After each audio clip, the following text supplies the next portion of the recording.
Good morning students. आपका जो next chapter है कंट्रोल एंड कोऑर्डिनेशन, इसके बारे में हम अगले कुछ वीडियोस में डिस्कस करेंगे। तो कंट्रोल एंड कोऑर्डिनेशन जो चैप्टर है आपका, इसका मैं आपको एक ब्रीफ इंट्रोडक्शन आपको दे चुकी हूँ, एक ब्रीफ आउटलाइन मैं आपको दे चुकी हूँ, जिसमें मैंने आपको ये बताया कि इस चैप्टर में हम किन किन टॉपिक्स के बारे में स्टडी करेंगे। तो ये कंट्रोल एंड कोऑर्डिनेशन पे फर्स्ट वीडियो लेक्चर मैं प्रिपेयर कर रही हूँ। इस लेक्चर में हम कंट्रोल एंड कोऑर्डिनेशन का बेसिक इंट्रोडक्शन डिस्कस करेंगे कि इस चैप्टर में कंट्रोल एंड कोऑर्डिनेशन का मतलब क्या होता है। तो देखिए, कंट्रोल का क्या मतलब होता है। कंट्रोल वर्ड जो है, इसका लिटरल मीनिंग होता है ability to regulate an activity. किसी भी एक्टिविटी को रेगुलेट करने की जो एबिलिटी होती है उसको बोलते हैं कंट्रोल। यानी जैसे किसी भी एक्टिविटी को स्लो डाउन करना, या उसको फास्ट टर्न करना, या उसको स्टॉप करना, या उसको स्टार्ट करना, ये सारी चीजें होती है कंट्रोल। दूसरा होता है एक वर्ड कोऑर्डिनेशन। कोऑर्डिनेशन का क्या मतलब होता है, जब दो या दो से ज्यादा पार्ट्स या सिस्टम्स हमारी बॉडी के वो एक साथ मिलके काम करते हैं किसी भी एक्टिविटी को अकम्प्लिश करने के लिए। व्हेन टू और मोर पार्ट्स और systems of our body work together to carry out an activity, तो उसको बोलते हैं कोऑर्डिनेशन। अब मल्टी सेलुलर जो ऑर्गेनिजम्स होते हैं, यानी जो एक से ज्यादा सेल्स से बने होते हैं, जो न्यूमरस सेल्स से बने होते हैं, उनकी बॉडी के अंदर कोऑर्डिनेशन देखने को मिलता है, क्योंकि उनकी बॉडी में टिश्यूज होते हैं, टिश्यू सिस्टम्स होते हैं, ऑर्गन्स होते हैं, ऑर्गन सिस्टम्स होते हैं, और ये सारे जो पार्ट्स हैं, जो सारे सिस्टम्स हैं, ये मिलके कार्य करते हैं ताकि किसी भी एक्टिविटी को पूरा कर सके। तो यहां मैंने कंट्रोल का मतलब बताया, आपको कोऑर्डिनेशन का मतलब बताया।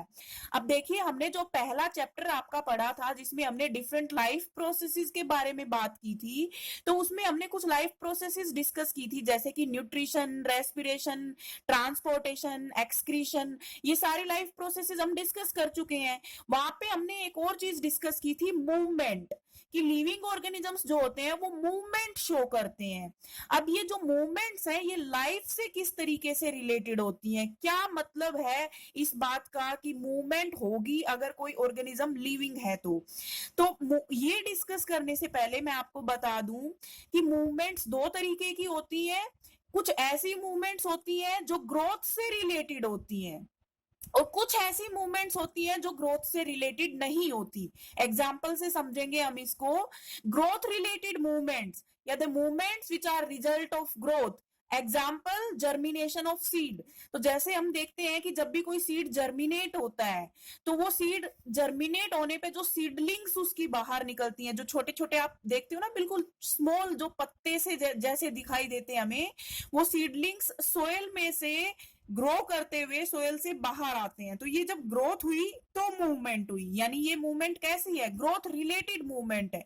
दूसरी तरफ मैंने बताया ग्रोथ से नॉन डिपेंडेंट मूवमेंट्स या ग्रोथ नॉन रिलेटेड मूवमेंट्स, यानी जिन मूवमेंट्स का ग्रोथ से कोई लेना देना नहीं होता, जैसे कि cat running, children playing on swing. यानी जैसे मान लीजिए कोई बिल्ली दौड़ रही है, इसमें किसी तरह की ग्रोथ नहीं हो रही।